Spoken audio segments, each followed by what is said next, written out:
In today's video, I'm shooting something incredibly, monumentally cool.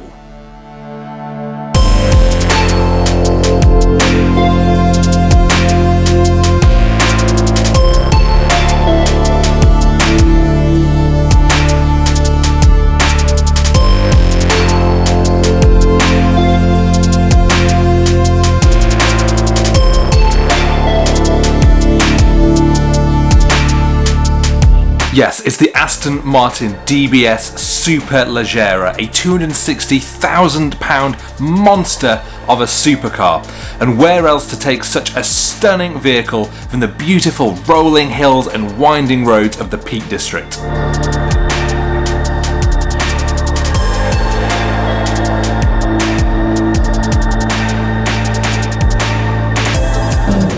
Now, I've always loved Aston Martin, so this is a real treat for me, getting to drive this. It is Aston's best car at the moment, and it shows. It's incredibly powerful, it sounds amazing, and it's just great fun to drive, particularly on a lot of the open, winding roads around the Peak District. Now, there's no shortage of amazing views and amazing places in the Peak District, but there's a difference between finding an amazing view and finding an amazing view that you can also put a car in it. Spots like that are a little more hard to find, so what I'm going to be doing is pretty much driving around, keep my eye open for anything that's compelling. Now, I don't really know what I'm looking for, but I know what I'm not looking for. What I don't want is just a car park, of course. I don't want to just put the car on the side of the road next to some railings or some bollards, anything like that. That's not going to look good. What I want is something a bit more dramatic, something where the car is put in a context of a beautiful landscape or against some amazing craggy rock faces. Now, there are loads of mines and quarries around the Peak District. That'd be amazing to go and photograph the car in. Problem is that those are all private property and incredibly dangerous, so odds of me getting in there is, I'd say, slim to none, unless probably a good few £1,000s was changing hands, and I'm not going to do that. I don't have the funds.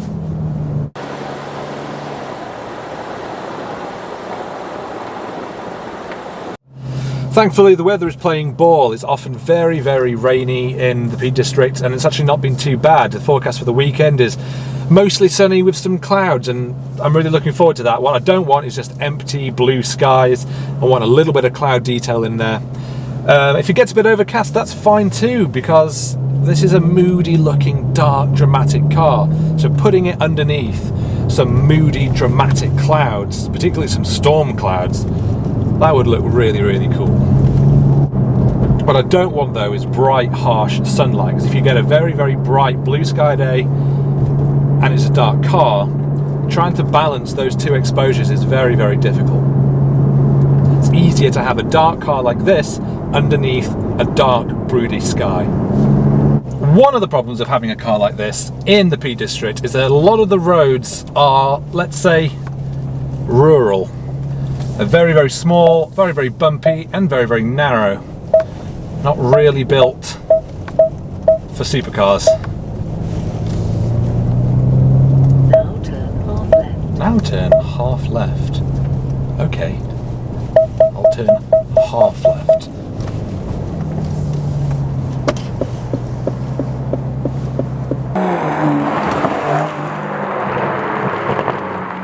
So I've come now to one of my favourite spots in the Peak District. It's this great little lay-by on the side of the road, but it gets such an amazing view across this whole valley. You can see the Cat and Fiddle Road snaking its way into the distance. Now, thankfully, I have been able to park the car up in this little pull-in spot, which is great, because otherwise this road is really narrow, really windy, lots of people coming up and going down, so there's no way that I could just plant the car in the road and then leave it. But actually, it's a really good spot, and it does give this view behind it, which is really, really dramatic, really, really cool. I've got some good angles, so I'm going to start shooting. So this is the first angle that I want to get. I think the car's in a really nice position. I'm going low down to really emphasize that dramatic pose that it's got, and we get a great view of the hills sweeping away into the distance. On the front of the camera, I do have a graduated neutral density filter. That's just helping bring down the sky a little bit, boosting that blue. And I've got a circular polarizer as well to help control some of the reflections on the side of the car. Settings wise, I'm shooting at f8. That gives the maximum sharpness that I can get from this lens with the lowest ISO possible, which is 100. Now it's giving me a shutter speed of a 60th, so I am using my tripod to make sure that it's nice and stable. I'm using manual focus to make sure the car is pin sharp and making sure the tripod is fully locked down to make sure there's no accidental camera movements that would blur the image.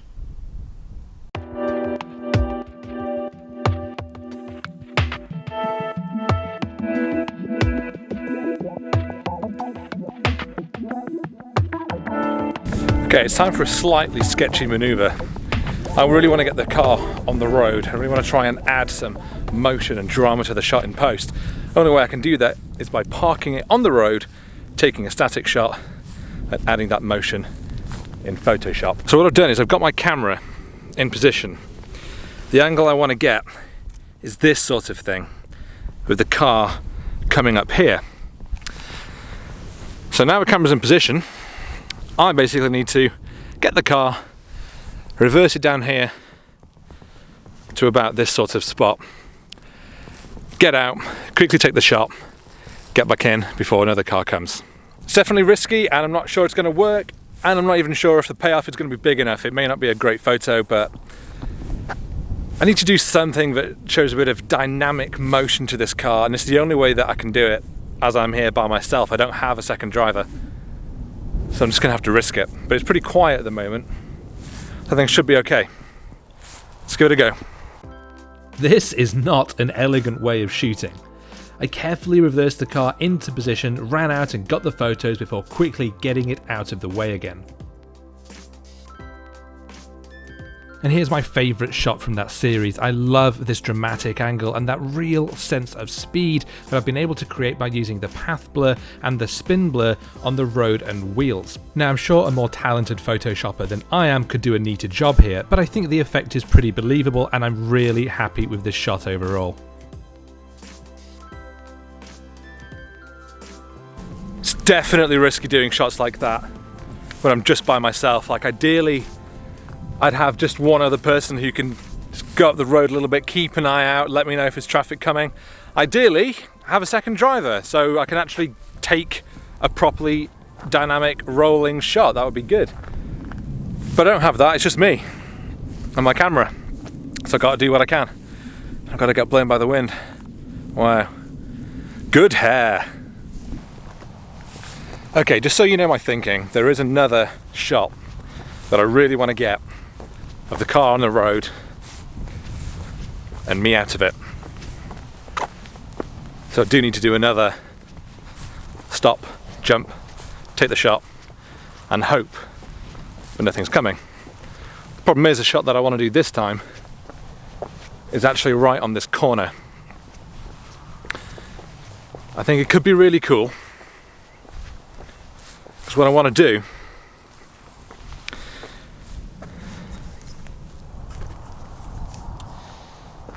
is I want an angle down here. I want this post as foreground and I want the car coming round here. Now that's going to take a bit of doing, but I think that could be a really, really cool shot if I can make it happen. So I'm going to do the same deal as last time. I'm going to get my camera set up, I'm going to get the shot that I want, I'm going to get everything focused, exposed, ready to go, and I get the car, drive it in position, jump out, press the trigger. I mean, I shouldn't need to be out of the car for more than a few seconds. I'm going to take everything up, get it in place. Hopefully, it should be good. At least in this top, at least in this corner, I can actually see a little further ahead in the road, so I should be able to see if I've got a decent window of time for me to run back and get the car.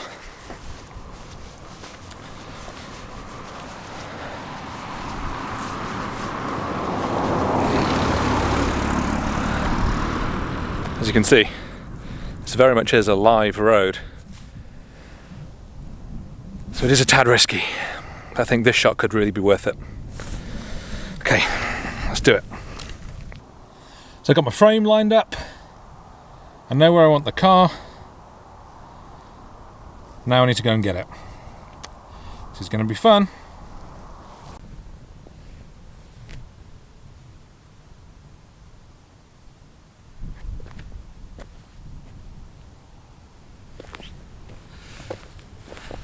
I do have a good view of the road right down to the end.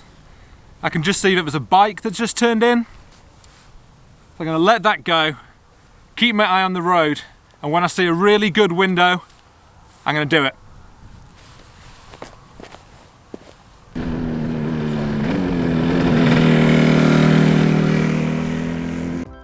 More elegant shooting here. I managed to get one shot in before the traffic forced me to move the car, but I masterfully reversed it back into position to carry on. Thankfully, cyclists could squeeze past, giving me a window big enough to risk handheld shooting and even some exposure bracketing, although the same couldn't be said of the other traffic that suddenly appeared.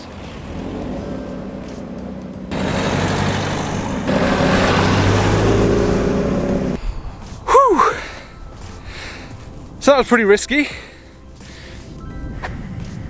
There's a lot of very quick back and forth there, but I think I got the shot I want. I haven't looked back at my camera yet, and definitely there's going to be some piecing together of shots. I'd also tried to bracket some exposures because I'm shooting into the sun. Very, very bright sky, a very, very dark car. So I'm definitely going to have to blend some exposures to get that shadow detail back. Get my stuff together. Tripod, where's the camera? What have I done with my camera?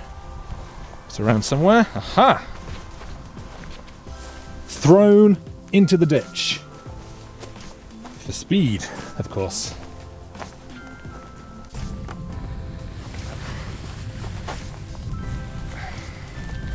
Just going to quickly I'm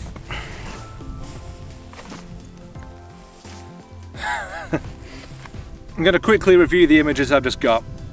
I just want to double check that I've got what I need before I actually leave. I would be pissed off if I just assumed I'd got everything and I actually hadn't. Okay, happy as I am with some of the shots I've got already. Spend a little bit more time looking at the scene, trying a few angles without the car in place, and I think that I can do a bit better. So I'm going to set up my shot again, get the car into position, start shooting. I really like the wide angle of these shots as it captures so much of the amazing environment the car was in, but it's this shot that I really love.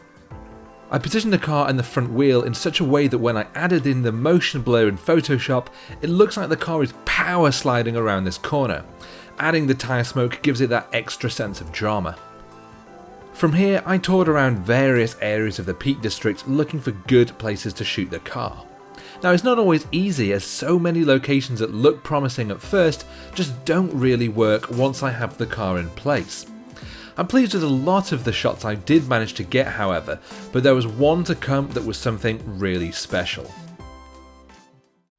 So I have found this awesome cave at the side of the road, and luckily for me, it's just big enough to fit an Aston Martin. Now, I think this is a really, really cool scene. It's certainly dramatic. And if we take a shot just using the available light, well, we can see it's fine, it's kind of cool, but I think we can make this a lot more dramatic, and I'm going to do that by lighting it. Although it's a bright day, because the car itself is actually shaded inside the cave, I can use my small lights, and they've got plenty enough power to light up the scene. So at the moment I've got one, as you can see, just behind the car. That is just giving a little bit of pop of light to fill inside the cave. So if we take a shot, that's what we're getting at the moment. That's already a much more dramatic image, but what I want to do now is use the same light, and I'm going to take multiple shots of the car itself and hopefully piece all those pieces together in Photoshop to get a really, really nice shot here. I've got my light and I've got my remote. Now all I need to do, walk around the car, popping off a few frames.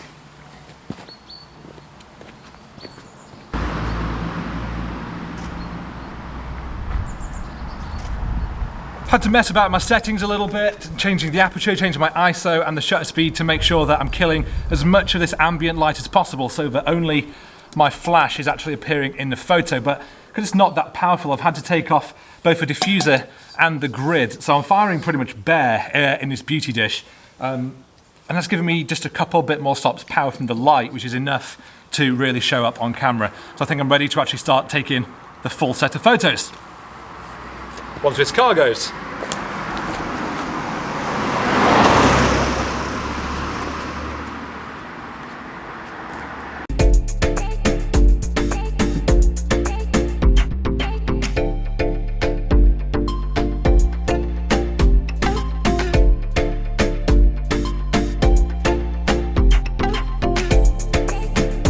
And so that leaves us with an absolute slew of photos, each one showing just a sliver of light lighting up a different part of the car.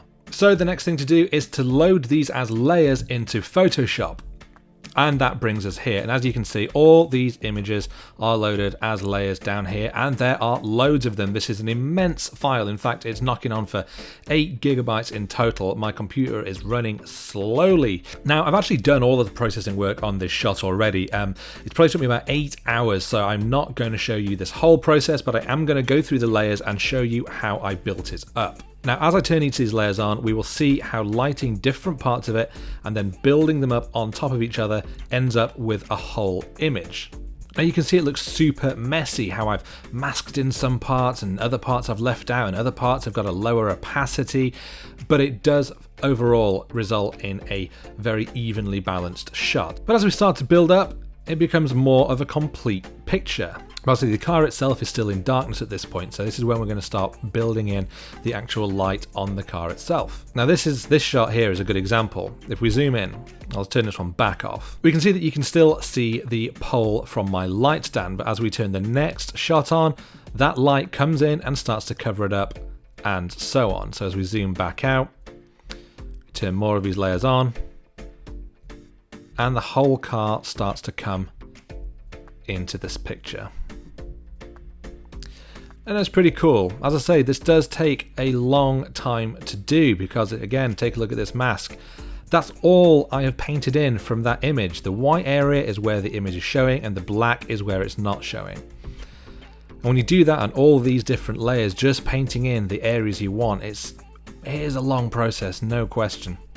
Now you might be thinking, well, why wouldn't you just load these layers in, set them all to light and blending mode, and that way only the areas you've lit will show up? And while that's true, the problem is if we go back and take a look at one of the raw files, let's pick, say, this one, you can see over here that where the light is closest to the car, right here, you get this very, very bright hotspot. Now, if you set your layers to light and blending mode, all you'll see is those hotspots all the way along because it's where the hotspot is that it's brightest, and that is what light and blending mode lets you see. The way I decided to do it instead is to actually paint in the different layers, building up a very smooth tone to the car. Keep on going. Some of these are very, very small. You can see that, just a very small part of the wheel section.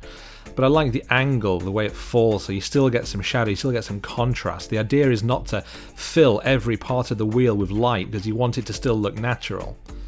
Well, there we go. You have still got to make sure to take a good exposure for the wheel because obviously the wheels, particularly on a car like an Aston Martin, are pretty cool. Zoom back out. So there we go. So that is the finished car. All of the different layers have been activated. Now the last thing I did is just merge those all to a new layer on top, and I could use that to then clean up a lot of the debris that was hanging around down below. So there's the finished blend of the lighting on the car, but I wasn't done yet. If we head back over into Lightroom, we can see that I took this shot. Now this was done using entirely natural light, and as you can see, the car itself looks horrible because obviously there's no actual light on it. I've just recovered the shadow detail, so it looks false and terrible. I'm not going to use this, but what I do like is all of the detail around the cave itself. I love all this moss and the trees and the rocks on top. It really puts the car in context of the environment. So what I decided to do is blend this shot with this shot, and that gives us this one. So we get the nice lit car inside the cave with all of that environmental context around it. And here is the finished image. I love how dramatic this looks. Having a car inside a cave, I haven't seen a shot like this, and it suits the theme of that DBS so well. It's taken a hell of a lot of work to get it to this point, but I'm really happy with the result. But that brings me to the end of this video. Hopefully there's been some interesting insights into how I would go about shooting such an amazing car like the Aston Martin DBS Superleggera. If you have enjoyed this video, then please do make sure to hit that like button and give me a subscribe if you don't already. Thank you so much for watching, and I will see you next time.